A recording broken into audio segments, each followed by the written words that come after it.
अस्सलामुअलैकुम नाज़रीन, PC world news से मैं हूं रिदा सिंधु। फैसलाबाद डिप्टी कमिश्नर मोहम्मद की हिदायत पर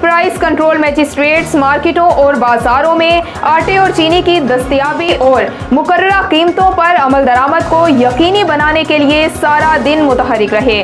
हमारे नुमाइंदे खुसूसी पाकिस्तान गुलाम दस्तगीर की रिपोर्ट के मुताबिक उन्होंने मुख्तलिफ दुकानों पर स्टॉक की मौजूदगी का जायजा लिया और ट्रैकिंग पॉइंट्स पर इंसदादे कोरोना SOPs के तहत फरोख्त के अमल की मॉनिटरिंग की।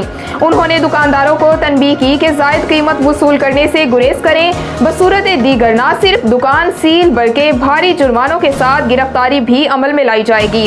उन्होंने कहा कि जखीरा अंदोजी काबिले कबूल नहीं और दौरान चेकिंग अगर जखीरा की गई अशिया बरामद हुई तो मुतल्लिका दुकानदार जेल की सुलाखों के पीछे होंगे।